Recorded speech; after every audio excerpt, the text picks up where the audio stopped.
నమస్తే, welcome to four sides TV special debate. నేను Vijay. Pahalgam attack తర్వాత భారతదేశం ఆపరేషన్ సింధూర్కి దారి తీయడం, ఆ తర్వాత పాకిస్తాన్ పైన దాడి చేయడం, మనం వాళ్ళకి సరైన బుద్ధి చెప్పడం, ఇదంతా మనకు తెలిసిందే.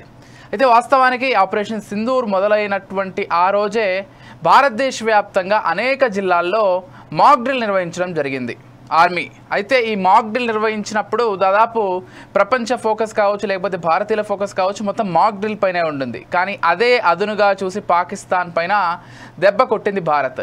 ఈరోజు మళ్ళీ దాదాపు 240కి పైగా జిల్లాల్లో భారతదేశంలోనే పాకిస్తాన్ సరిహద్దు ప్రాంతాల్లో లేకపోతే సరిహద్దు రాష్ట్రాల్లో ఈ మాక్ డ్రిల్ మళ్ళీ నిర్వహిస్తున్నారు. దీనికి కారణం ఏంటి? దాదాపు ఈరోజు 5 గంటల నుంచి 9 గంటల వరకు ఈ మాక్ డ్రిల్ నిర్వహిస్తున్నట్లుగా మనకు సమాచారం అందుతుంది. ఇక హర్యానాలో ఈ రోజు రాత్రి 8 గంటల నుంచి 8 గంటల 15 నిమిషాల వరకు పూర్తిగా బ్లాక్అవుట్గా కూడా ప్రకటించారు. మళ్ళీ భారత్ పాకిస్తాన్ పైన దాడి చేయబోతోందా, ఇంకా గట్టి దెబ్బ కొట్టబోతోందా? ప్రస్తుతం ఈ చర్చ మళ్ళీ దేశవ్యాప్తంగా జరుగుతోంది. ఇదే అంశానికి సంబంధించి మనతో పాటు డిస్కస్ చేయడానికి సిద్ధంగా ఉన్నారు విశ్లేషకులు వి సురేష్ గారు, వారితో పాటు టీఆర్ఎస్ డి పార్టీ అధ్యక్షులు నరాల సత్యనారాయణ గారు, ఏ శ్రీనివాస్ యాదవ్ గారు బీజేపీ నాయకులు, వారితో పాటు బర్లపాటి అరవింద్ గారు కాంగ్రెస్ నాయకులు. ముందుగా శ్రీనివాస్ యాదవ్ గారితో ప్రారంభిద్దాం. శ్రీనివాస్ గారు, గుడ్ ఈవినింగ్ అండి. ఒక్కసారి అన్మ్యూట్ చేసి మాట్లాడతారా శ్రీనివాస్ గారు? ఓకే అండి, ఓకే, వినిపిస్తోంది. రైట్, ఎలా చూస్తారండి? అంటే మళ్ళీ దాదాపు కొంత అటు ఆ దేశం కావచ్చు, లేకపోతే మన దేశం వైపు నుంచి దాడులన్నీ కొంత తగ్గిపోయిన తర్వాత ఇప్పుడు మళ్ళీ మాక్ డ్రిల్ నిర్వహించడాన్ని ఎలా చూడాలి? అంటే దాదాపు ఒక జిల్లా కాదు, 2 జిల్లాలు కాదు, 240కి పైగా జిల్లాల్లో ఈ మాక్ డ్రిల్ నిర్వహిస్తున్నారట. అది కూడా పాకిస్తాన్ సరిహద్దు రాష్ట్రాల్లో మొత్తం ఈ మాక్ డ్రిల్ నిర్వహిస్తున్నారు. హర్యానాలో అయితే ఏకంగా బ్లాక్అవుట్ కూడా ప్రకటించారు ఒక 15 నిమిషాల పాటు. మళ్ళీ భారత్ ఏమైనా ప్లాన్ చేస్తోందా, లేకపోతే ఏదైనా వ్యూహానికి దారి తీస్తుందా? ఏం చెప్తారు? అందరికీ డిబేట్ లో పాల్గొన్న అందరికీ, అన్ని పార్టీల రాజకీయ నాయకులకు కానీ ప్రత్యేక నమస్కారం సార్. పరిస్థితులలో దేశంలో ఎప్పుడు ఏం జరుగుతుందో ఏం చెప్పే పరిస్థితి ఉంది సార్. ఈ పరిస్థితులలో ఈ మన కేంద్ర ప్రభుత్వం నిర్ణయం తీసుకుందంటే వాళ్ళకి ఏదో విశ్వసనీయ సమాచారం వస్తేనే ఇలాంటి కఠినమైన నిర్ణయాలు తీసుకొని వాళ్ళు యాక్షన్ చేస్తున్నారు సార్. ఇంకొక విషయం ఏంటంటే 244 జిల్లాలలో ఈ రోజు ఇంత పెద్ద ఎత్తున ఈ కార్యక్రమం చేపడుతుందంటే ఈ ప్రజలను ఎప్పటికప్పుడు అప్రమత్తంగా ఉంచాలనే ఒక ఉద్దేశంతో కావచ్చు, లేదంటే ఏదో ఒక విశ్వసనీయమైన సమాచారం వచ్చి కావచ్చు, ఏ విధంగా అయితే కానీ ప్రజలను రక్షించాలనే ఒక దృఢమైన సంకల్పంతో ఈ రోజు గౌరవ ప్రధానమంత్రి సూచన మేరకు, రక్షణ నిపుణుల సూచన మేరకు ఈ రోజు మాస్ డ్రిల్ నిర్వహించడం జరుగుతుంది సార్.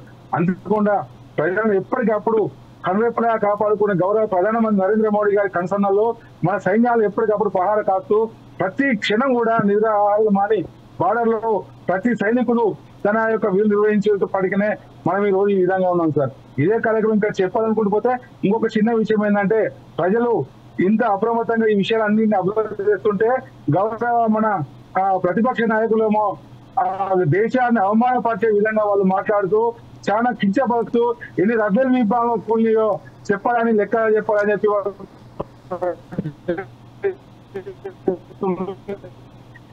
పాకిస్తాన్ వాళ్ళు చెప్పిందా, పాకిస్తాన్ లేకపోతే ఇంకేమైనా ఇంటెలిజెన్స్ వాళ్ళు చెప్పిందా, లేకపోతే శత్రువులు ఎవరని చెప్పినా వీళ్ళకు వాళ్ళు సమాధానం చెప్పాలి.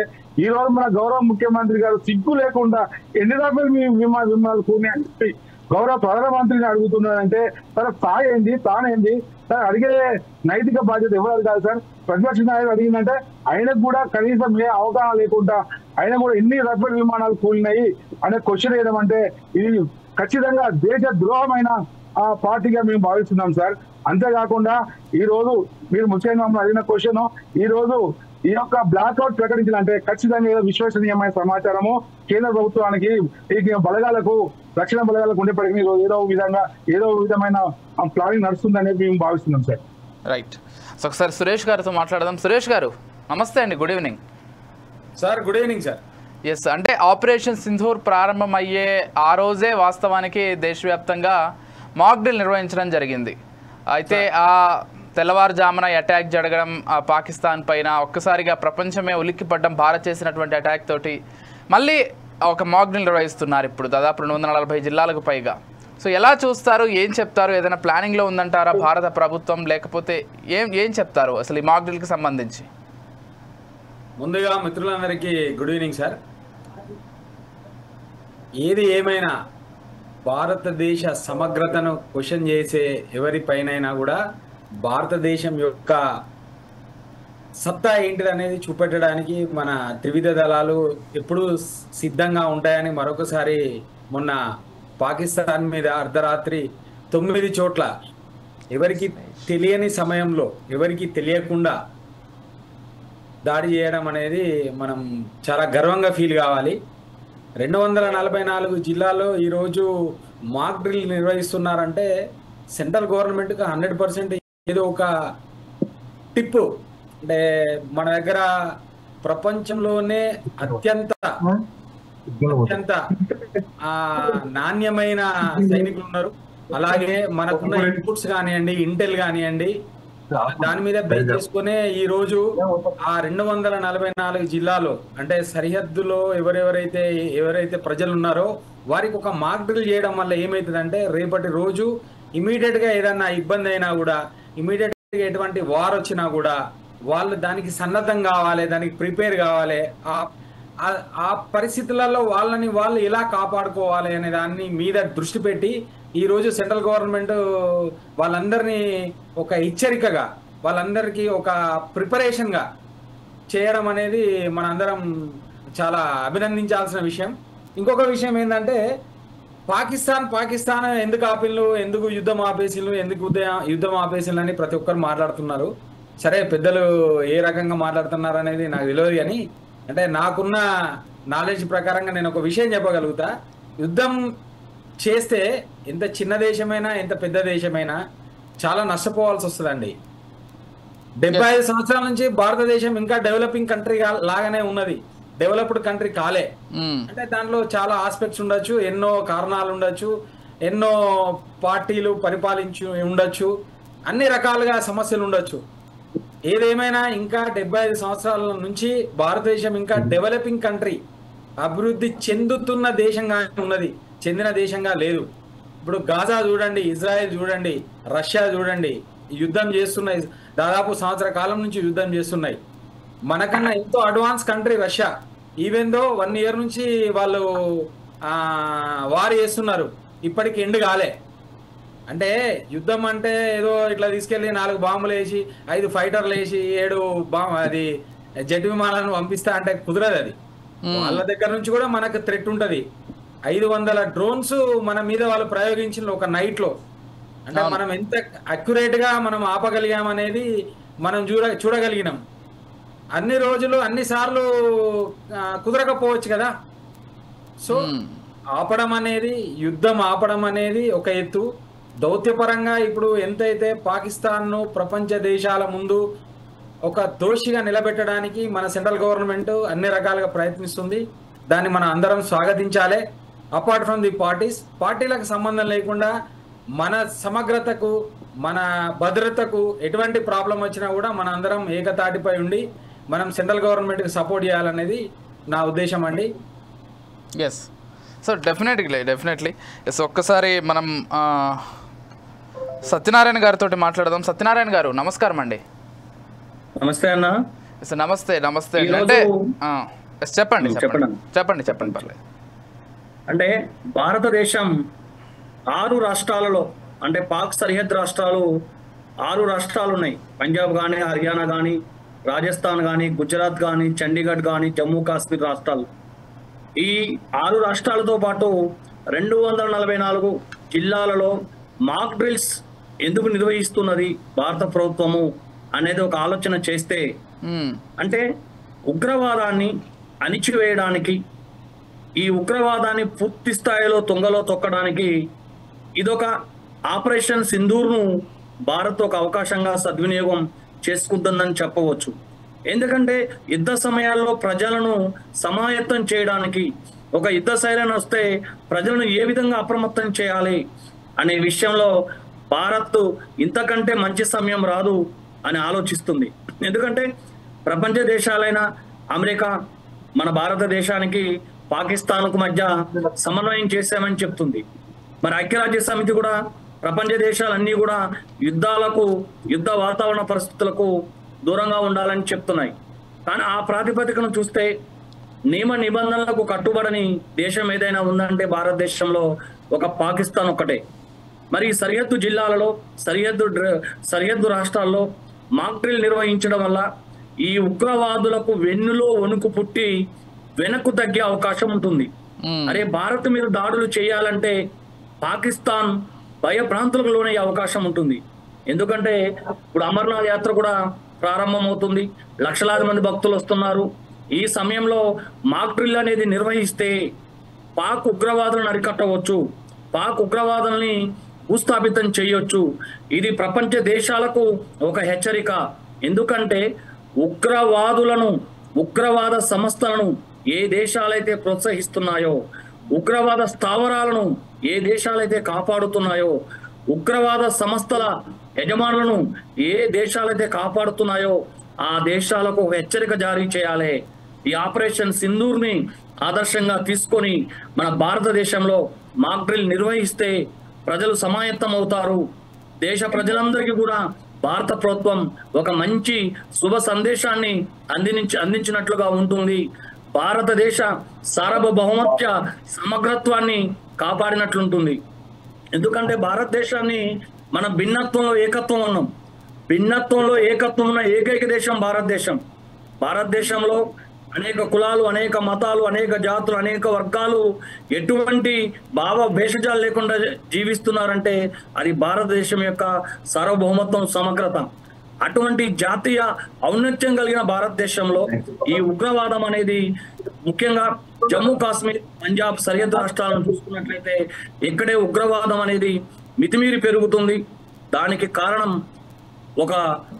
ఎవరైతే ఈ ఉగ్రవాదుల్లో ఎక్కువ మంది పని చేయలేక, ఎక్కువ మంది ఎవరైతే నిరుద్యోగులు ఉంటారో వాళ్ళను ఆసరాగా తీసుకొని పాకిస్తాన్ వాళ్ళ యొక్క సైన్యాల్లో చేర్చుకొని భవిష్యత్తు గల నిరుద్యోగుల జీవితాలని ఉగ్రవాద కోరల్లో నింపివేస్తుంది.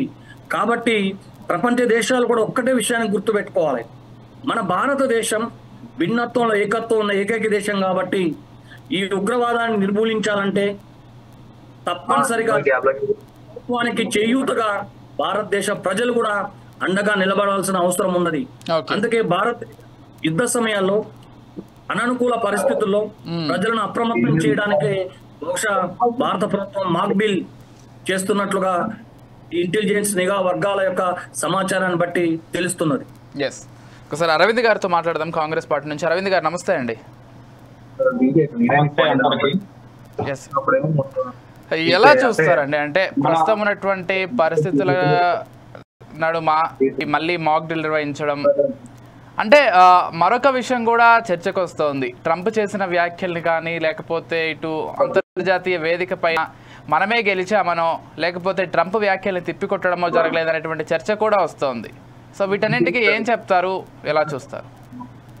అందరికీ నమస్కారం. ముందుగా 140 కోట్ల ప్రజలని ఈరోజు నాయకంగా నరేంద్ర మోడీ గారు నిర్వహిస్తున్నారు, మరియు అపోజిషన్ లీడర్ గా రాహుల్ గాంధీ గారు ఈరోజు నిర్వహిస్తున్నారు. రాహుల్ గాంధీజీ గారు మరియు మోడీజీ గారు, మనము ఇక్కడ ఉన్న ప్రతి ఒక్కరం కోరుకునేది దేశ భద్రత మాత్రమే. సో ఇక్కడ డిబేట్ లో కానీ, బయట కానీ మనం చేసుకుంటున్న విమర్శలు ఎటువంటివైనా కానీ మనం కొట్లాడే కంటే మనమంతా కలిసి వేరే దేశం వైపు మనం కొట్లాడడం వల్ల మన దేశంలో యూనిటీ అంటే ఏందో మనం ఈరోజు భారతదేశంలో ఉన్న మన యూనిటీ, అది కుల మత విభేదాలు లేకుండా మనం ఒకటిగా ఉన్నాం అనేది గట్టిగా వివిధ దేశాలకు మనం ఈరోజు ఎత్తి చూపించే వాళ్ళం అవుతాం.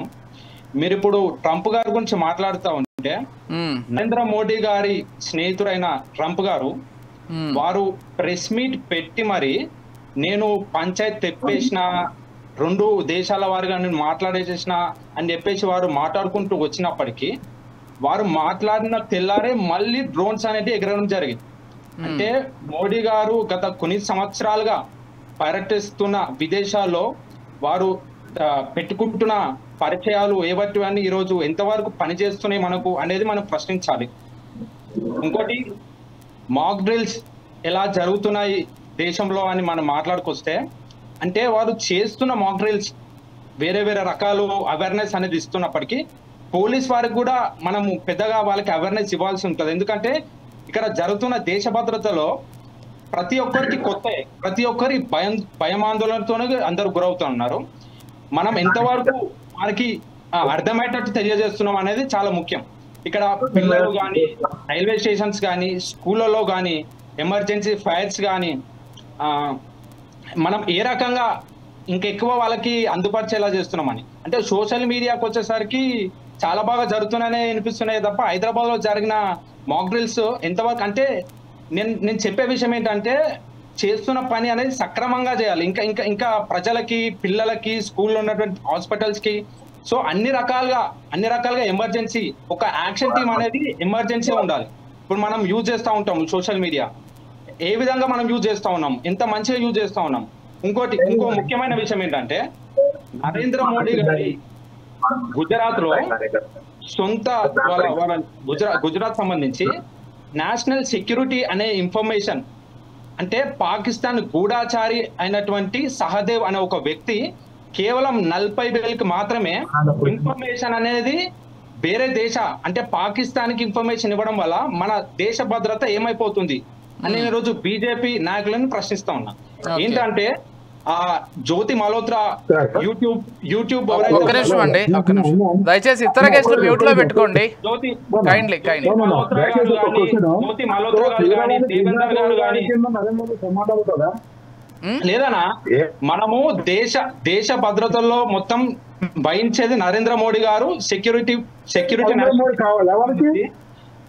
నేషనల్ సెక్యూరిటీ సంబంధించి దేశ భద్రత మొత్తం గవర్నమెంట్ చేతిలోనే ఉంటుంది తప్ప మనం చెప్పే సజెషన్స్ కానీ మనం ఇప్పుడు రాహుల్ గాంధీజీ గారు పూర్తి మద్దతు ఇస్తున్నాను అని చెప్పేసి ఎప్పుడైతే భారతదేశ పాకిస్తాన్ జరుగుతున్న ఈ యుద్ధాలు మొదలవుతున్నప్పటికే వారు ఎక్కువ ఎలాంటి బీజేపీని విమర్శించడం కానీ పూర్తి మద్దతు ఇవ్వాలని చెప్పేసి పూర్తి మద్దతు ఇస్తున్నా అని చెప్పేసి వెంకట్ జరిగి చూస్తున్నామే తప్ప అంటే మనం ఎంతవరకు కలిసి పనిచేస్తున్నాం, మన సజెషన్స్ ఎంతవరకు తీసుకుంటున్నారు బీజేపీ అనేది మనం అరవింద్ గారు. కానీ అరవింద్ గారు ఈరోజు మీ పార్టీ వాళ్ళు చాలా మంది నరేంద్ర మోదీ యుద్ధాన్ని రాజకీయంగా వాడుకుంటున్నారు అనేటువంటి విమర్శ కూడా చేస్తున్నారు కదా.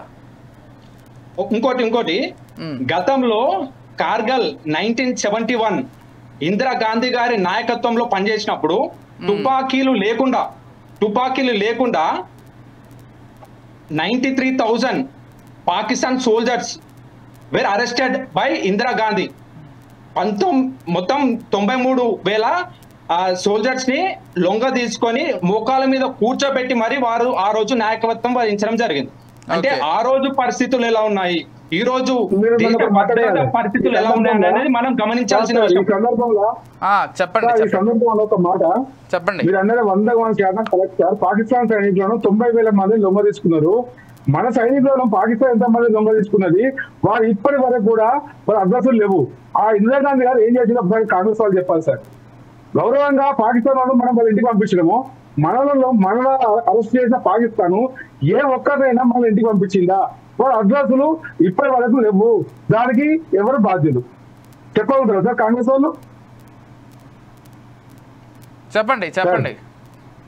దాని భద్రతలు అప్పుడు జరిగిన యుద్ధాలలో అప్పుడు లొంగ తీసుకున్న వాస్తవాలు 90,000 పైగా ఎవరైతే లొంగ తీసుకున్నారో వాస్తవం అయితే అప్పుడు జరిగిన యుద్ధాలలో ఇప్పుడు ప్రస్తుతం నేషనల్ సెక్యూరిటీకి అనుకూలంగా ఉన్న ఇప్పుడు ఏఐ కానీ ఇప్పుడు వస్తున్న టెక్నాలజీ ప్రకారంగా ఇప్పుడు ఏ విధంగా బీజేపీ కూడా టెక్నాలజీ ఎంత సక్రమంగా యూజ్ చేస్తుంది, దాన్ని ఎంత విధంగా ఏ విధంగా దాన్ని రాంగ్ గా పోర్ట్రే తీసుకుంటుంది అనేది కూడా మీరు తెలుసుకోవాల్సిన విషయం ఉంది.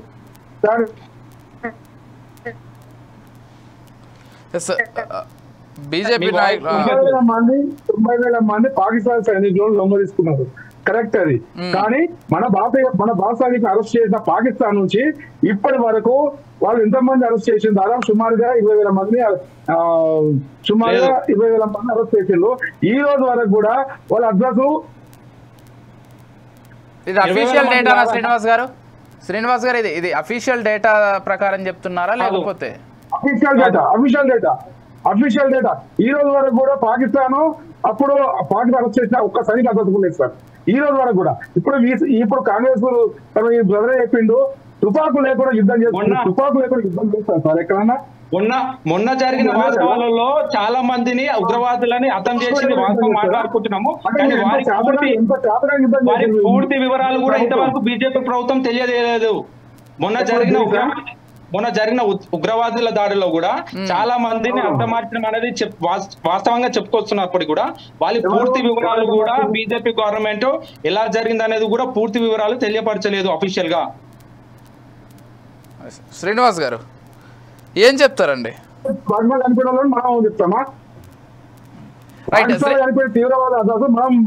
చెప్పేది. రైట్ శ్రీనివాస్ గారు చెప్పండి. శ్రీనివాస్ గారు సరే అది పక్కన పెడితే నేను ఇందాక వారిని అడిగినట్లుగా కూడా వాళ్ళు కాంగ్రెస్ వాళ్ళకి ఎంత అవగాహన లేకుండా ఉండరంటే ఈ రోజు చాలా బాగా.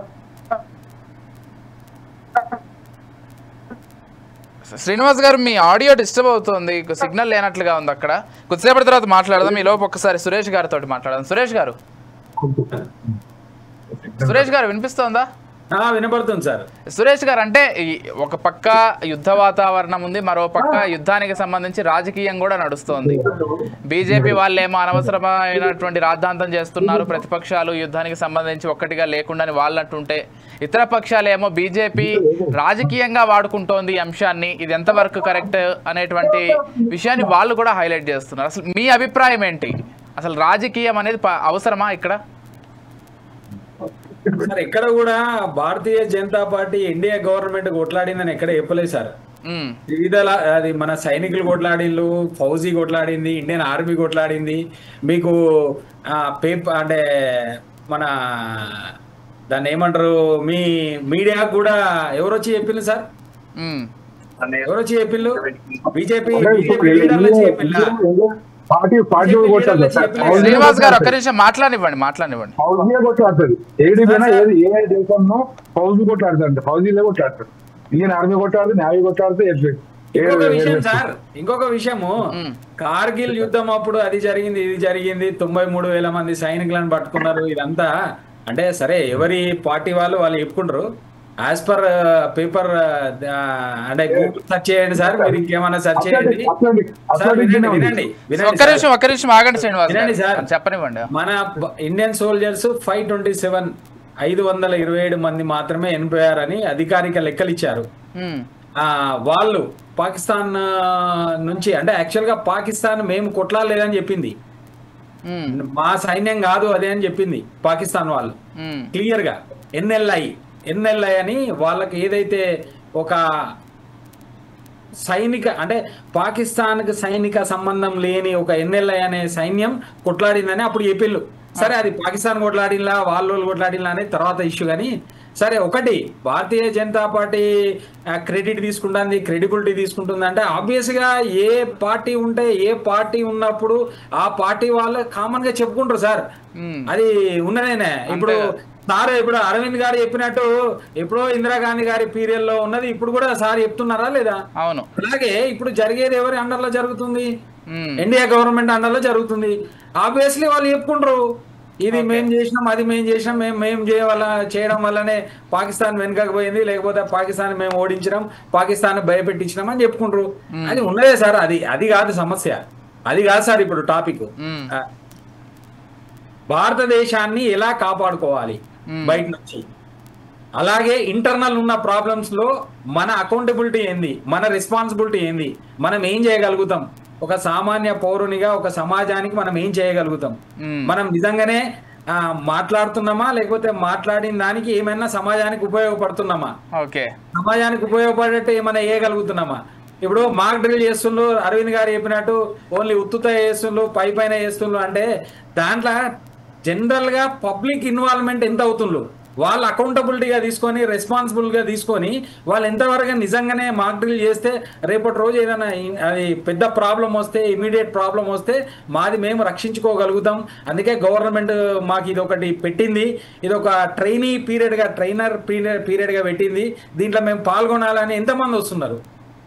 ఇదంతా సార్ అంటే మనం ఒకరిని విమర్శించడం అనేది కామన్ సార్, ఈజీ. ఇప్పుడేమైంది సార్, మీరు బాగాలేరని నేను ఈజీగా చెప్పగలుగుతా, కానీ అది అది బాగుండాలంటే ఏం చేయాలనేది ఇంపార్టెంట్ కదా సార్. సో అది మరింతగా బాగుండాలని మనం కూడా తెలియజేస్తాం. సొసైటీకి ఏం చేయగలుగుతాం, మీరు ఏం చేస్తున్నారు, మన వంతు సహాయంగా మనం ఏం చేయగలుగుతున్నాం అనేది ఇంపార్టెంట్ సార్. ఊరికే కూర్చొని అందరం చెప్తాం సార్, వాళ్ళు అట్లా కొట్లాడిల్లు, వీళ్ళు ఇట్లా కొట్లాడిల్లు, అట్లా చేయొద్దు, ఇట్లా చేయొద్దు. క్రెడిబిలిటీ అనేది కంపల్సరీ తీసుకుంటారు అరవింద్ గారు, కామన్ ఫ్యాక్టర్. నేను ఏ ఏంటంటే పార్టీ లీడ్ లో ఉన్నా, ఏ పార్టీ అధికారంలో ఉన్నా ఆ పార్టీ ఖచ్చితంగా క్రెడిబిలిటీ తీసుకుంటుంది. ఈవెన్ కాంగ్రెస్ కానివ్వండి, బీజేపీ కానివ్వండి, సమ్ అదర్ పార్టీ కానివ్వండి, ఏదైనా కానివ్వండి, అది ఇష్యూ కాదు సార్. అది సరే మీరు పార్టీ పరంగా విభేదిస్తాను, ఐ డోంట్ బాదర్ దట్, నేను దాని గురించి మాట్లాడాను. బట్ క్రెడిబిలిటీ అనేది కంపల్సరీ తీసుకుంటారు. ఎందుకు తీసుకుంటారు అనేది చెప్తా సార్. ప్రస్తుత భారత దేశంలో నడుస్తున్న రాజకీయాలు కులం మీద, మతం మీదనే నడుస్తున్నాయి సార్. డెవలప్మెంట్ మీద నడుస్తలేవు. అదొక పెద్ద సబ్జెక్ట్ సార్, అదొక పెద్ద సబ్జెక్ట్, అది వ్యాస్ట్ సబ్జెక్ట్. కులం మతం మీదనే సబ్జెక్ట్ నడుస్తుంది సార్. ఒక స్టేట్ కి సంబంధించి ఒక ఏదైతే ప్రాబ్లం ఉంటుందో దాని మీద ఎక్కడ కూడా ఏ పార్టీ కూడా గెలిచిన సందర్భాలు లేవు. ఈవెన్ ఒక కార్పొరేటర్ స్థాయి నుంచి మొదలు పెడితే ఒక ఎమ్మెల్యే స్థాయి వరకు అక్కడ ఉన్న లోకల్ ప్రాబ్లమ్స్ మీద కొట్లాడి గెలిచిన సందర్భాలు ఎక్కడ కూడా లేవు సార్. కావాలంటే మీరు హిస్టరీ చూసుకోవచ్చు. అయితే డబ్బు, లేకపోతే కులం, లేదంటే మతం, అంతేగాని నేను నా పార్టీ వస్తే నేను 500 స్కూళ్ళు కట్టిస్తా, 2000 మన ఏది హాస్పిటల్స్ కట్టిస్తా అని ఎక్కడ చెప్పిన దాఖలాలు లేవు. ఈ ఫ్రీ ఇస్తా, ఆ ఫ్రీ ఇస్తా, అది ఇస్తా, ఇది ఇస్తా అనే పార్టీలు గెలుస్తున్నాయి. అది because of political agenda in India present situation.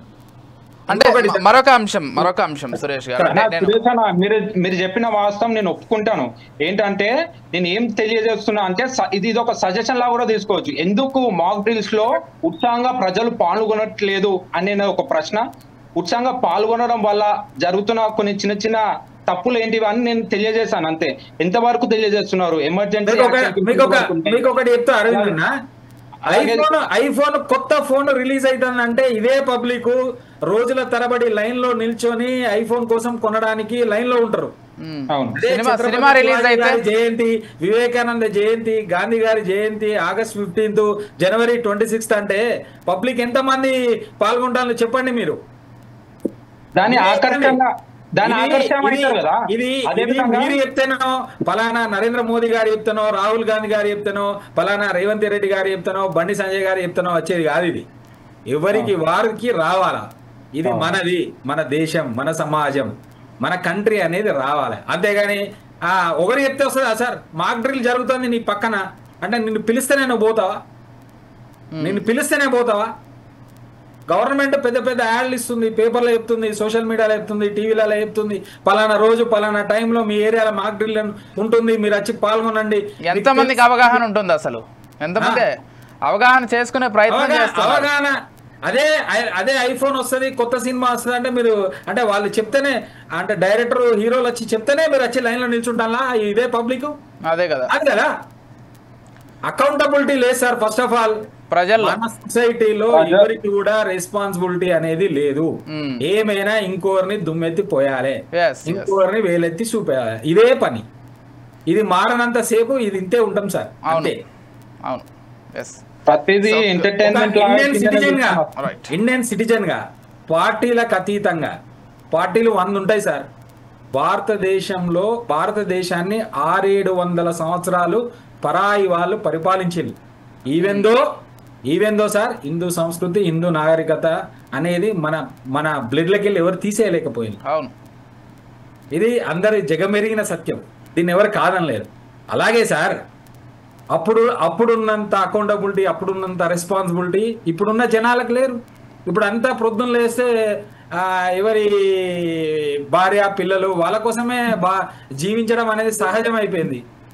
ఏదో 10 నిమిషాలు సార్ పిలిచినప్పుడు 4 సైడ్ టీవీలో వచ్చి 10 నిమిషాలు మాట్లాడి 10 మందిని విమర్శించి పోన్లేండి ఈ విధంగా అయినా ఏదో ప్రజలకు తెలియజేసే ప్రయత్నంలో అయినా ఉన్నారు. లేదు సార్, ఫస్ట్ ఆఫ్ ఆల్ మనం ఏం చేయగలుగుతున్నాం, మనం ఏం చేస్తున్నాం సమాజానికి, మనం ఏం ఉపయోగపడుతున్నాం, మనం చదువుకున్న చదువు ఎంతమందికి ఉపయోగపడుతుంది, మనం ఎంతమందిని మోటివేట్ చేస్తున్నాం, మనం ఎంతమందిని ఈ భారతదేశం యొక్క ఔన్నత్యాన్ని, భారతదేశానికి ఇది అవసరం, మన సమాజానికి అవసరం, మన లోకల్లోకి ఈ ప్రాబ్లం ఉంది, దీని మీద కొట్లాడదామని ఎంతమంది ముందడికి వస్తుంది?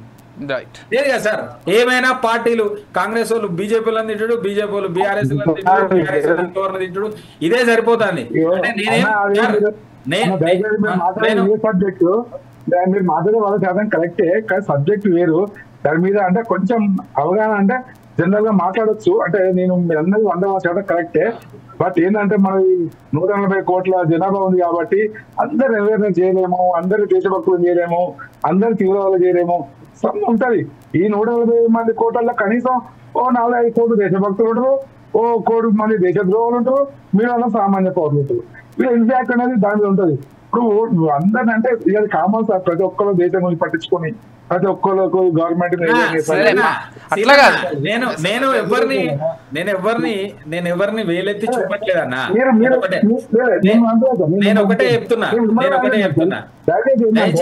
ఒక విషయం రైట్ రైట్ ఎస్ ఒక విషయం అంటే ఇప్పుడు శ్రీనివాస్ గారు ఒక విషయం అంటే మనం ఒకవేళ మనం పాకిస్తాన్కి వెళ్ళి చూస్తే వాళ్ళ దేశాన్ని కానీ, వాళ్ళ దేశ జాతీయ జెండాని కానీ, లేకపోతే వాళ్ళ దేశానికి సంబంధించి సార్వభౌమత్వాన్ని కానీ ఎవరైనా కించపరిస్తే అక్కడికక్కడే చంపేయడానికి కూడా సిద్ధపడతారు ఆ దేశ పౌరులు. కానీ మన దేశంలోని పౌరులు ఎలా ఉన్నారు అనేది మనల్ని మనం ప్రశ్నించుకోవాలనే సురేష్ గారు చెప్తున్నారు. ఎక్కడ ఉంది అకౌంటబిలిటీ ప్రజల్లో? అలా వదిలేయకూడదు కదా. ఇప్పుడు 4-5 కోట్ల మంది దేశభక్తులు ఉంటారు, 1 కోటి మంది దేశద్రోహులు ఉంటారు, మిగిలిన సామాన్య పౌరులు. వాళ్ళని మనం ఏమంటామంటే ప్రతి ఒక్కరికి బాధ్యత ఉంది. భారతదేశానికి సంబంధించి 100 మందిని లీడ్ చేసేది ఒక్కరే ఉంటారు, 1000 మందిని లీడ్ చేసేది ఒక్కరే ఉంటారు. చెప్పండి శ్రీనివాస్ గారు. దేశంలో లౌకికవాదం అనేదే పెనుముప్పు. వాళ్ళు మతత్వం మీద దేశం నడిపిస్తుందో, మనం లౌకికవాదం మీద దేశం నడిపిస్తున్నాం. వాక్ స్వాతంత్రం అనేది ఒకటి ఇచ్చినామో దాని ఇష్టం వచ్చినట్టు అందరూ వాడతారు. దాంతో ఈరోజు ఎన్ని తీవ్రవాద సమస్యలు ఉన్నాయో, ఎన్ని ఏదున్నాయో, సోషల్ మీడియా పరంగా దేశాన్ని నరేంద్ర మోడీ తిట్టినా మనం సంబరపడతాం, దేశాన్ని తిట్టినా మనం సంబరపడతాం. అట్లా కాదు శ్రీనివాస్ గారు ఒక చిన్న క్లారిఫికేషన్. నరేంద్ర మోదీ గారిని పొగిడితేనే, లేకపోతే బీజేపీ పార్టీకి సపోర్ట్ చేస్తేనే దేశభక్తి ఉంది అనుకోవడం కంటే మూర్ఖత్వం ఇంకోట్లేదు. మన దేశ ప్రధానికి సంబంధించి మన దేశంలో ఉన్నటువంటి ప్రతి ఒక్క పౌరుడికి ఉంది హక్కు విమర్శించడానికి. ఓటేసిన ప్రతి ఒక్కరికి ఉంది, ఓటు వేయని వాళ్ళకి ఉంది. దేశంలో ప్రతి పౌరుడికి నరేంద్ర మోదీ గారిని విమర్శించే హక్కు ఉంది, రాహుల్ గాంధీ గారిని విమర్శించే హక్కు ఉంది. అసలు ఇక విమర్శించకూడదు, నరేంద్ర మోదీ గారిని క్వశ్చన్ చేస్తేనే దేశద్రోహం అనేటువంటి ఒక కొత్తది తీసుకొస్తున్నారు.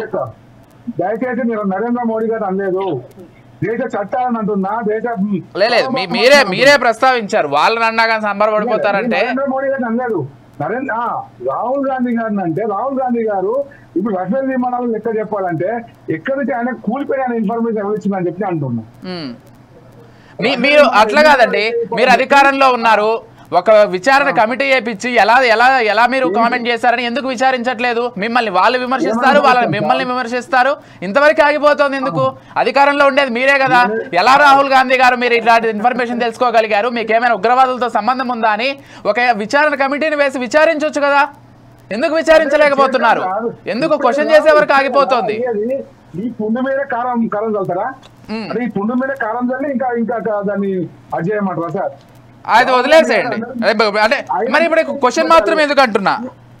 ఇప్పుడు డిబేట్ లో క్వశ్చన్ మాత్రం ఎందుకు? ఇక పుండు మీద కారం చల్లుతారా అనే దానికి అవును అదే అంటుంది కాదు. ఆయన తనొచ్చా రఫేల్ విమానాలు ఎన్ని కూలిపోయినాయి అని చెప్పి అడగొచ్చా?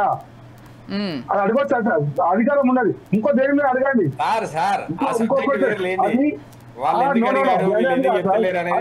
అది ఎవరికి పుట్టం ఇచ్చినట్టు ఆ వర్డ్ అనేది ఎవరికి బలం చేకూరుస్తుంది? ఆ యొక్క వర్డ్ పాకిస్తాన్ కు. శ్రీనివాస్ గారు మీ వాయిస్ వినిపించట్లేదు, ఒకటి అర్థమైందండి. ఇప్పుడు మన దేశంలో ఉండేటువంటి రాజకీయ నాయకులు మన దేశానికి వ్యతిరేకంగా మాట్లాడేటువంటి మాటలు పాకిస్తాన్ మీడియాలో కూడా ట్రోల్ అయ్యాయి. భారతీయులే వాళ్ళకి సపోర్ట్గా లేరని. ఇప్పుడు ఎవరిని వాళ్ళు ప్రశ్నించుకోవాలి. అంటే ఇక్కడ పార్టీలను విమర్శించుకోవచ్చు, కానీ అసలు మొత్తానికే ప్రభుత్వాన్ని విమర్శిస్తే అది మనల్ని మనం విమర్శించుకున్నట్లే.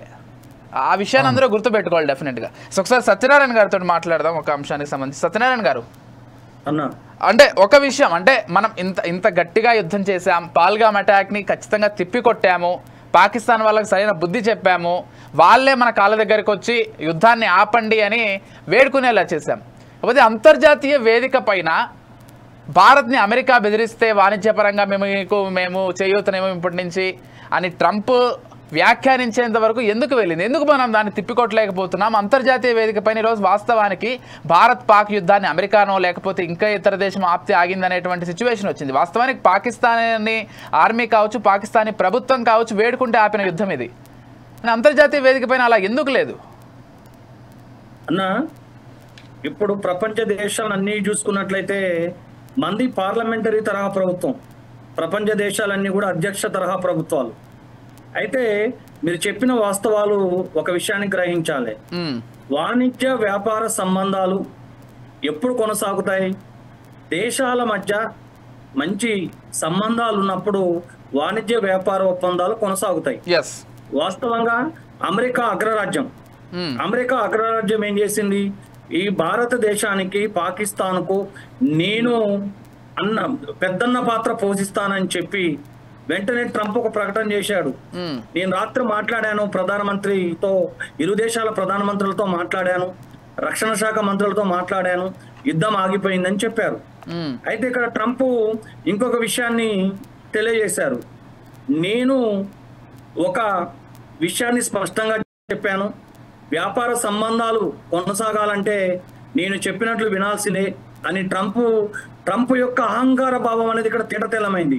భారతదేశాన్ని ఎక్కువగా ప్రపంచ దేశాలకు అగ్రరాజ్యంగా పోకుండా ఉండాలనే ఉద్దేశంతో ట్రంప్ ఇక్కడ అడ్డుకట్ట వేయడం జరిగింది. ఇందాక మిత్రులందరూ వాదోపవాదాలు చేశారు. ఇక్కడ కాంగ్రెస్ ప్రభుత్వం, బీజేపీ ప్రభుత్వం అనేది పక్కన పెడితే ఒక ప్రధానమంత్రి భారతదేశానికి ఉన్నాడు, ఒక రక్షణ శాఖ మంత్రి భారతదేశానికి ఉన్నాడు. అంటే ఒక పార్లమెంటరీ తరహా ప్రభుత్వం ఉన్నప్పుడే సైనిక దళాలు కానీ, భద్రతా దళాలు కానీ ఈ రోజు వాళ్ళ ఆధ్వర్యంలో మాక్ డ్రిల్ నిర్వహిస్తున్నాయి. అదే పాకిస్తాన్ విషయానికి వస్తే, ఆనాడు పాకిస్తాన్ సైన్యాధ్యక్షుడు పర్వేజ్ ముషర్రఫ్ వెంటనే పాకిస్తాన్ ప్రధానమంత్రిని అధికారం నుంచి కోల్పోయి ఆ సైన్యాధ్యక్షుడే ఆ పాకిస్తాన్ దేశాన్ని ఏలాడు. దానికి ప్రధాన కారణం ఏంది?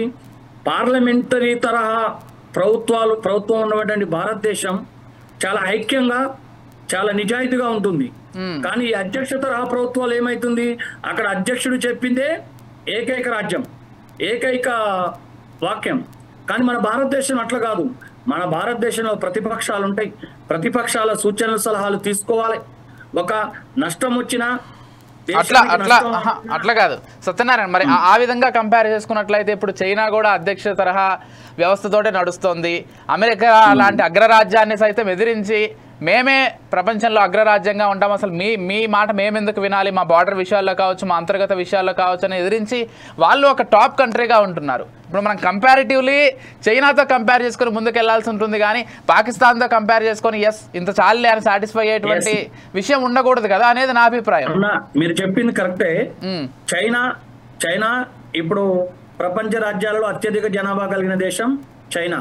వాస్తవంగా ఎక్కువ ఉత్పత్తులను, అంటే విదేశాల నుండి ఎక్కువ వస్తువులను ఇతర దేశాలు దిగుమతి చేసుకుంటున్నాయి చైనా నుంచి. దానికి ప్రధాన కారణం ఏంటంటే అక్కడ సైనిక వ్యవస్థ అనేది ఆ అధ్యక్షుల చేతులతో పాటు ఒకే ఒక్కరి చేతిలో కేంద్రీకృతమై ఉంటుంది. ఇప్పుడు రష్యా తీసుకున్నాం, పుతిన్. కానీ భారతదేశానికి వచ్చినట్లయితే భారతదేశంలో మనము ఇతర దేశాల నుంచి ఉత్పత్తి చేసుకునే వస్తువులు ఎక్కువ క్వాలిటీ కలిగిన ఉన్నాయి. ఇప్పుడు డీజిల్ కానీ, పెట్రోల్ కానీ మనం ఇతర దేశాల నుంచే మనం దిగుమతి చేసుకుంటున్నాం. భారతదేశం నుంచి మనం ఎక్కువ ఏమి ఎగుమతి చేస్తున్నాం? ప్యాడీ, ఇట్లా ఆహారానికి సంబంధించిన వస్తువులు మాత్రమే చేయగలుగుతున్నాం. అంటే వ్యాపార వాణిజ్య రంగాలలో మనం అత్యధిక విలువలు కలిగిన వస్తువులను ఇతర దేశాల నుంచి ఎగుమతి చేసుకోవడం అదొకటి. భారతదేశం అనేది ఎప్పుడు కూడా శాంతియుత ఒప్పందాల ప్రకారం శాంతియుతను కోరుకుంటుంది. ఇక్కడ ఈ అమెరికా కానీ చైనా దేశాలను తీసుకున్నట్లయితే అక్కడ ఏం జరుగుతుంది? ఆ దేశాలలో తలసరి ఆదాయం ఎక్కువగా ఉంది, ఆ దేశాలలో నిరుద్యోగిత అనేది చాలా తక్కువగా ఉంది. మన భారతదేశాన్ని తీసుకున్నట్లయితే ఒక ప్రభుత్వం అధికారం మారిన వెంటనే ఆ ప్రభుత్వ పథకాలు మార్చడం, మళ్ళా ఆ ప్రభుత్వం కొత్తగా ఇంకొక పథకాలను ప్రవేశపెట్టడం, దీనివల్ల భారతదేశంలో అభివృద్ధి కుంటుబడి చాలా మంది మన భారతదేశంలో మొన్నే మనం చూసుకున్నట్లయితే చాలా మంది పాక్కి కొరియర్లుగా ఉన్నారు భారతదేశంలో. మరి కొరియర్ వ్యవస్థను మనం ఎందుకు విచ్ఛిన్నం చేయలేకపోతున్నామంటే దానికి ప్రధాన కారణం ఒక్కటే, నిరుద్యోగ ముసుగులో అమాయకులైన నిరుద్యోగులను ఈ ఉగ్రవాదం అనే ముసుగులోకి లాగుతున్నారు. అందుకే ఇతర దేశాలను భారతదేశాన్ని కంపారిజన్ చేసుకున్నప్పుడు ఇక్కడ అభివృద్ధిలో లోపమే. అంటే మనకు భారతదేశంలో ఇందాక సురేష్ గారు చెప్పినట్లు మనకు భారతదేశంలో 3 కంట్రీలు ఉన్నాయి. Developed countries, developing countries, UDC, under developed countries. మన భారతదేశం అనేది ఏంటి? Developing countries. మన భారతదేశం అనేది అభివృద్ధి చెందుతున్న దేశం. మరి అభివృద్ధి చెందుతున్న దేశంలో నిరుద్యోగం అయితే గాని, ఆదాయ అసమానతలే గాని, ఈ నిరుద్యోగము, ఆదాయ అసమానతలు, పేదరికాన్ని మనం నిర్మూలించలేకపోయాం, ఆదాయ అసమానతను నిర్మూలించలేకపోయాం, నిరుద్యోగతను నిర్మూలించలేకపోయాం. భారతదేశం అనేది ఇప్పటికీ కూడా వ్యవసాయ ఆధారితమైన దేశంగానే ఉన్నది. భారతదేశం అనేది ఎక్కువ వ్యవసాయ ఉత్పత్తుల మీద ఆధారపడి ఉన్నది. పారిశ్రామిక రంగం కానీ, వాణిజ్య రంగం కానీ, సేవా రంగాలలో భారతదేశంలో గణనీయమైన అభివృద్ధి సాధించకపోవడం కూడా ఒక ప్రధాన కారణంగానే చెప్పవచ్చు. సత్యనారాయణ గారు, ఫైనల్ గా ఒక క్వశ్చన్ అండి. అంటే ఈ టాపిక్ రిలేటెడ్ గా సరే మాక్ డ్రిల్ నిర్వహిస్తున్నారు, ఒకటైతే వాస్తవం, పాకిస్తాన్ ఈ రోజు కాకపోయినా కానీ మరో సంవత్సరం తర్వాత, మరో 10 సంవత్సరాల తర్వాత మళ్ళీ కవ్వింపు చర్యలకు దిగడమో, ఉగ్రవాదులతోటి దాడులు చేపేయడమో అయితే తథ్యం. అలా ఎలాంటి మార్పు లేదు, అందరికీ అన్డౌటెడ్గా తెలిసినటువంటి వాస్తవం అది. అది పాకిస్తాన్ బుద్ధి. అది ఈ రోజు నుంచి కాదు, మనకు స్వాతంత్రం వచ్చిన దగ్గర నుంచి, వాళ్ళకి స్వాతంత్రం వచ్చిన దగ్గర నుంచి జరుగుతున్నటువంటి నిరంతర ప్రక్రియ ఇది. వాళ్ళు దాడి చేయడము, మనం దాన్ని సరైన రీతిలో తిప్పికొట్టడం జరుగుతూనే వస్తుంది. ఇదంతా ఆగిపోవాలంటే పాక్ ఆక్రమిత కాశ్మీర్ ఒకటి పూర్తిగా మన చేతుల్లోకి రావాలి. అదే చెప్పబోతున్నా.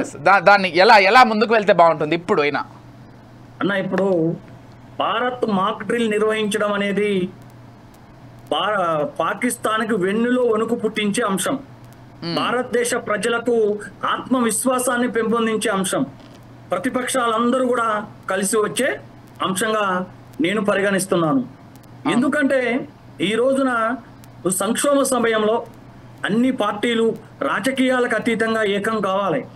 ఇప్పుడు ఆక్రమిత కాశ్మీరు మన భారతదేశానికి వచ్చినట్లయితే అసలు పాకిస్తాన్కి మనకి ప్రధానమైన గొడవ జరిగేదే ఆక్రమిత కాశ్మీర్.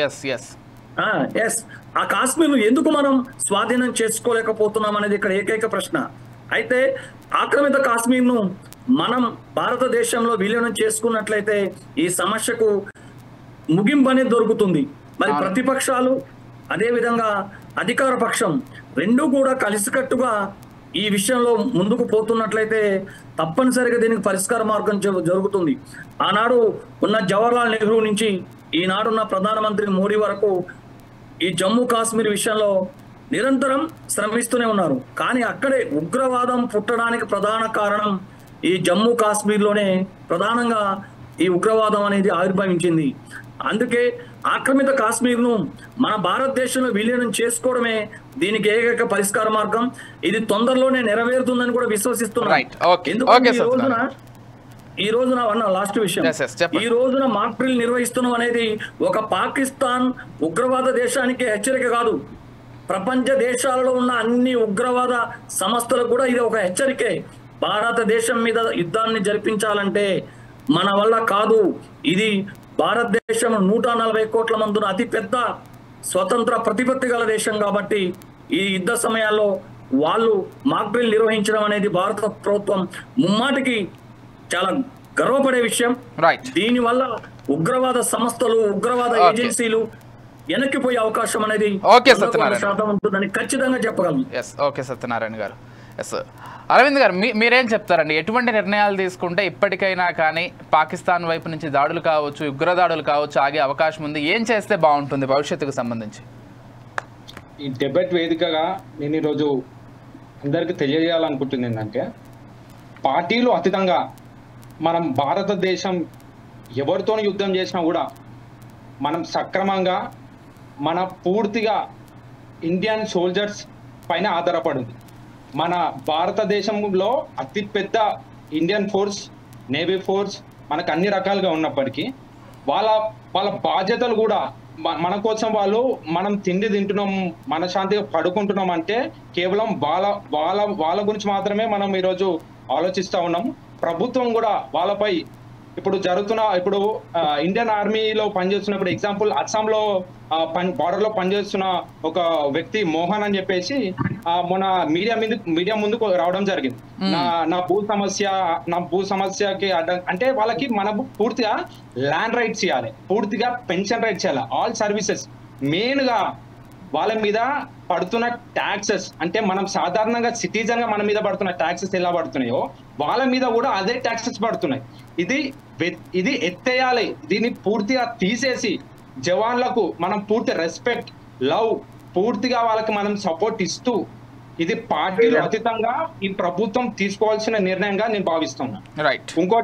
ఇంకోటి మెయిన్ గా ఇప్పుడు జరుగుతున్న ఈ యుద్ధ వాస్తవాలలో నేషనల్ మీడియాలలో జరుగుతున్న ఈ ప్రచారాలు కానీ, లీక్ చేస్తున్న మీడియా ఇన్ఫర్మేషన్ కానీ అవి అరికట్టాలి. ఇంకోటి దీని రాజకీయ ఎలక్షన్స్ పరంగా ప్రభుత్వాలు తీసుకోకుండా మన భారతదేశంలో ఉన్న ప్రతి పౌరుల రక్షణగా దీన్ని వివరించాలని చెప్పేసి నేను తెలియజేస్తా ఉన్నాను. రైట్. ఓకే. శ్రీనివాస్ గారు ఏం చెప్తారండి? అంటే ఇదే ప్రశ్న, ఏం చేస్తే బాగుంటుంది? పాకిస్తాన్ ఇక భారతదేశం వైపు చూడాలంటే కూడా భయపడేటువంటి పరిస్థితి రావాలంటే ఎటువంటి నిర్ణయాలు తీసుకోవాలి? శాశ్వత పరిష్కారం ఏంటి అసలు ఈ గొడవకి? సార్ ఇప్పుడు మీకు ఒక విషయం, ఈ సందర్భం ఒక విషయం చెప్పాలనుకుంటున్నా. మన దేశ ప్రధాని గౌరవ నరేంద్ర మోడీ గారు ఆల్రెడీ ఈ దిశగానే, మీరు ఇచ్చిన క్వశ్చన్ దిశగానే వారి నిర్ణయాలు జరుగుతున్నాయి. ఖచ్చితంగా ఈ ఒక్క సంవత్సరం ఈ డిసెంబర్ వరకు మనం అనుకునే అన్ని మన కళలు నెరవేరుతాయి సార్. మా యొక్క లక్ష్యమైన అఖండాబాద్ నిర్మాణంలో ఫస్ట్ మనం పిఓకేని స్వాధీనం చేసుకుంటాం. అదే విధంగా పాకిస్తాన్ కూడా ముక్కు రావడం ఖాయం సార్. ఖచ్చితంగా మన అందరి కళ పిఓకేని స్వాధీనం చేసుకోవడమే కదా. అది ఖచ్చితంగా ఈ డిసెంబర్ వరకు మన కళ నెరవేరే అవకాశం ఉంటుంది సార్. అదొకటి అయితేనే ఈ యొక్క మన దేశంలో జరుగుతున్న తీవ్రవాదులకు కానీ, మన ఆటంకపరుస్తున్న ఆటంకవాదులకు కానీ, పక్కపోయిన పాకిస్తాన్ కానీ, చైనాకు కానీ ఒక చెంప దెబ్బగా ఒక బుద్ధి చెప్పిన విధంగా మన ప్రభుత్వం చేస్తారని చెప్పి మాకు ప్రగాఢ నమ్మకం ఉంది సార్. ఈ తీవ్రవాదానికి అన్నిటికీ కారణం పిఓకేను తిరిగి స్వాధీనం చేసుకోవడమే రైట్ అని మా అభిప్రాయం సార్. ఓకే అండి. ఎస్, ఫైనల్గా సురేష్ గారితో మాట్లాడడం. సురేష్ గారు, ఎస్, మీరు ఏదైతే చెప్పారో మాక్ డ్రిల్కి సంబంధించి, వాస్తవానికి మన దేశంలో ఇలా చాలా ఏళ్ల తర్వాత మాక్ డ్రిల్ నిర్వహిస్తున్నారు, కానీ చాలా దేశాల్లో మాక్ డ్రిల్ అనేది ఎవ్రీ వీక్, ఎవ్రీ మంత్ చాలా కామన్గా ఉంటుంది. అక్కడ ప్రజలు కూడా వాళ్ళంతటా వాళ్ళే ముందుకొచ్చి పార్టిసిపేట్ చేస్తారు. ఇక్కడ అంటే వాళ్ళు ఏదో దేశాన్ని ఉద్ధరిస్తున్నట్లు కూడా కాదు, నన్ను అడిగితే వాళ్ళని వాళ్ళు కాపాడుకోవడానికి ఒక ప్రక్రియలో భాగంగా పాల్గొనడం తప్పించి వాళ్ళు ఏదో పెద్ద దేశానికి చేసేది కూడా ఏం లేదు. ప్రజలు కూడా అంటే వాళ్ళని వాళ్ళు కాపాడుకోవడానికి ప్రభుత్వం పద్ధతి ప్రకారం ఎలా ముందుకెళ్తే బాగుంటుంది, మాక్ డ్రిల్ టైంలో ఎటువంటి చర్యలు తీసుకోవాలి, ప్రజలు ఎలా ఉండాలి, ఇళ్లలో ఎలా సేఫ్గా ఉండాలనేటువంటి ఒక విషయాన్ని ప్రజలకు తెలియజేస్తున్నారు. ఇక దాంట్లో కూడా పాల్గొనకపోతే అది వాళ్ళ మూర్ఖత్వం అనేది వదిలేయాలి తప్పించి ఇంకా దాన్ని మనం ఏం చేయలేం కూడా. అండ్ రెండో విషయం, పాకిస్తాన్ భారత్ వైపు చూడకుండా ఉండాలంటే మన భారతదేశం తీసుకోవాల్సినటువంటి చర్యలు, పాక్ ఆక్రమిత కాశ్మీర్ని పూర్తిగా స్వాధీనం చేసుకోవడం అనేది దట్స్ నాట్ దట్ ఈజీ. మనం ఈరోజు ఇక్కడ డిబేట్లో కూర్చొని మాట్లాడుకున్నంత ఈజీ కాదు.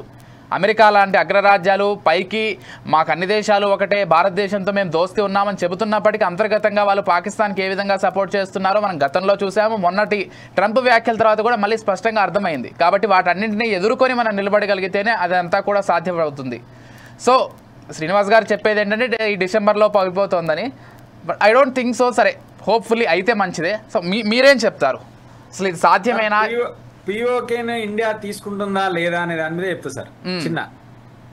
సార్, పిఓకేని ఇండియా తీసుకుంటే చాలా రకాలుగా బెనిఫిటే. రిసోర్సెస్ మనయే ఉంటాయి సార్. అక్కడ ఉన్న టెర్రరిస్ట్ లాంచ్ పాడ్స్ అన్ని కొట్టేయచ్చు మనం ఈజీ. మనకు గిల్జిత్ ఏదైతే బలూచిస్తాన్ ఉందో డైరెక్ట్ యాక్సెస్ ఉంటది మనకు, వాళ్ళతోటి మనం డైరెక్ట్ ఇంటరాక్షన్ ఉంటది. రేపు ట్రేడ్ చేయొచ్చు, ఎకనామికల్ గా అన్ని రకాలుగా మనం వాళ్ళకి సపోర్ట్ చేయొచ్చు, వాళ్ళు మనకు సపోర్ట్ చేస్తారు. అపార్ట్ ఫ్రమ్ దిస్ ఈ కారణాలు కాకుండా పిఓకేను మనం తీసుకుంటే మెయిన్ గా ప్రాబ్లం ఏమైతుంది అంటే సార్, సెక్యూరిటీ ప్రాబ్లం వస్తుంది. ప్రతిరోజు కాశ్మీర్లో ఒక 5 ఉగ్రవాదులు పక్క నుంచి వచ్చిళ్ళు, 10 ఉగ్రవాదులు, 20 మంది ఉగ్రవాదులు పక్క నుంచి వచ్చిళ్ళు అనే న్యూస్ మనం వింటున్నాం సార్.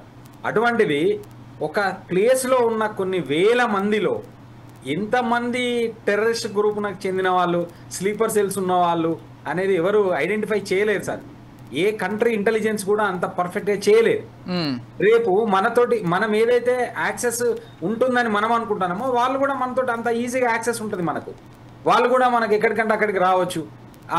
వాళ్ళు కాశ్మీర్ నుంచి కన్యాకుమారి వరకు కూడా ఈజీగా ట్రావెల్ చేయొచ్చు. వాళ్ళని ఆపడానికి మన దగ్గర ఏం సోర్స్ ఉంటుంది. బికాజ్ ఆఫ్ మన వాళ్ళే అని చెప్పి మనమే యాక్సెప్ట్ చేస్తున్నాం కాబట్టి అదొక పెద్ద థ్రెట్ సార్, నేషనల్ థ్రెట్ అవుతుంది అది.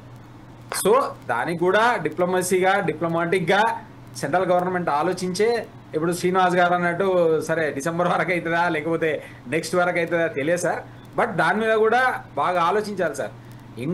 మొత్తం వరల్డ్లో ద బెస్ట్ ఇంటెలిజెన్స్ ఇండియాకు ఉంది సార్. మొన్ననే అంటే అందరు ఏమనుకున్నారు, ఖచ్చితంగా కొట్టేస్తారు, పిఓకే ఇచ్చేస్తారు, పిఓకేనే main target, Balochistan separate country అయిపోయింది, 3 ముక్కలు అవుతుంది పాకిస్తాన్, 1 ముక్క మనకు వచ్చేది, అంటే మనదే మనం తీసుకుంటున్నాం, వాడిచ్చేది ఏం లేదు మనకు. పిఓకే అనేది మనదే సార్, వాడిచ్చేది ఏంది. కాకపోతే అక్కడ ఉన్న పరిస్థితుల ప్రభావం ప్రకారంగా మనం తీసుకుంటే ఇన్ని రకాల ప్రాబ్లమ్స్ ఉంటాయి. రేపు సెక్యూరిటీ థ్రెట్ ఉంటుంది సార్, అంత ఈజీ కాదు. అక్కడ ఎన్నో సంవత్సరాల నుంచి ఉగ్రవాదులు అనే వాళ్ళు పోషింపబడరు అక్కడ. మనం తీసుకుంటాం ఈజీగా, మనోడే అని మనం అనుకుంటున్నాం, కానీ వాడు కూడా అనుకోవాలి కదా మనల్ని, వాడు కూడా అనుకోవాలి కదా సార్. ఎగ్జాక్ట్లీ మనం అనుకుంటున్నాం ఈ రోజు పిఓకేని తీసుకుందాం, ఇండియాలో కలిపేద్దాం, ఇండియా పార్లమెంటరీ, ఇప్పుడు సార్ అన్నట్టు ఇక్కడ ప్రజాస్వామ్య ప్రభుత్వాన్ని ఏర్పాటు చేద్దాం, మన టూరిజం డెవలప్ చేద్దాం, 1,00,000 కోట్లు పెట్టి ఇన్ఫ్రాస్ట్రక్చర్ డెవలప్ చేద్దాం అనే మంచి ఆలోచనలతోటి మనం తీసుకుంటున్నాం. మన ఆలోచన మంచిదే, కానీ ఎదుటోన్న ఆలోచన కూడా చూడాలి కదా. అందుకే సార్ ఇంటెలిజెన్స్ అనేది చెప్పండి శ్రీనివాస్ గారు, కంక్లూడ్ చేసేయండి. ఇంత ముందు ఇప్పటి వరకు మనకు కాశ్మీర్ అనేది ఒక రాచకొండ లాగా ఉండేది. గౌరవ నరేంద్ర మోడీ గారు ప్రభుత్వం వచ్చినాక దాన్ని ఖచ్చితంగా దానిలో ఉన్న సమస్యను మినిమం 90% సమస్యను నిర్మూలించలేదు. చెప్పండి సార్. నేను 12 రోజులు ఉన్నాను సార్. మొన్న ఎక్కడైతే పహల్గాం అటాక్ అయిందో ఆడ 2 days ఉన్నాను నేను, లాస్ట్ ఇయర్ కాక బిఫోర్ లాస్ట్ ఇయర్ సార్. నేను అక్కడ ఉన్న ఫీల్డ్ ప్రాబ్లం చెప్తా సార్. అక్కడ మెయిన్ ప్రాబ్లం ఏంటంటే సార్, ఒకే మతానికి చెందిన వాళ్ళు, దే ఆర్ నాట్ హ్యాపీ. వాళ్ళు కూడా ఏదో టెర్రరిజం డెవలప్ కావాలి, మా ఏరియాలో రోజు పొద్దున్న లేస్తే బాంబులు వేలాలి, తుపాకులు వేలాలని అక్కడ ఉన్న జనాలు అనుకుంటలేరు, కామన్ పబ్లిక్.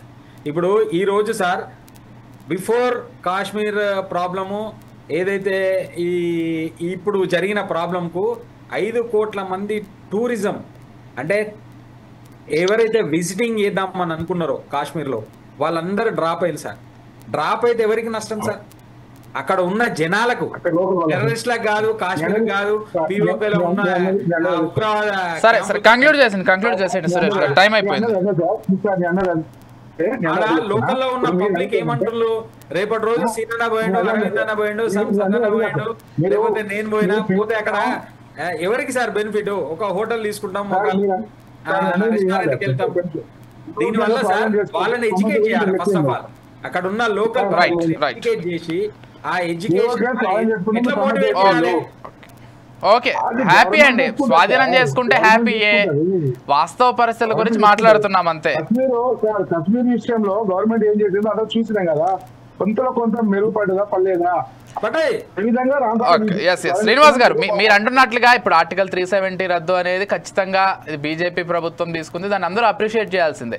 ఎవరు మంచి చేసినా మంచి అని చెప్పాల్సిందే, ఎవరైనా తప్పు చేస్తే విమర్శించాల్సిందే, అందులో ఎలాంటి డౌట్స్ పెట్టుకోవాల్సిన అవసరం లేదు. కాశ్మీర్ విషయంలో మీరు తీసుకున్నటువంటి అనేక నిర్ణయాలు ఈరోజు వాస్తవానికి చాలా బెటర్ గత ప్రభుత్వాలతో పోలిస్తే, దాన్ని అందరూ ఒప్పుకోవాల్సిందే, ఇక్కడ ఎవరు కూడా కాదనేది లేదు. Thank you so much Suresh గారు, శ్రీనివాస్ గారు, అరవింద్ గారు, సత్యనారాయణ గారు, థ్యాంక్ యూ సో మచ్ అని డిబేట్లో పార్టిసిపేట్ చేసినందుకు. మొత్తంగా చూద్దాం, అంటే పాక్కి సంబంధించి ఒక హెచ్చరికలాగా లేకపోతే భారత పౌరులకు సంబంధించి ఏ విధంగా జాగ్రత్తగా ఉండాలనేటువంటి విషయంలో మాక్ డ్రిల్ అయితే నిర్వహిస్తున్నారు.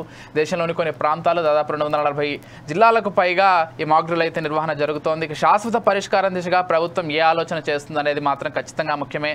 శాశ్వత పరిష్కారం దిశగా ఈ సమస్యని పూర్తిగా పరిష్కరించుకోవాలని భావిద్దాం. ఇది వాళ్ళ special discussion. Keep watching 4 Sides TV.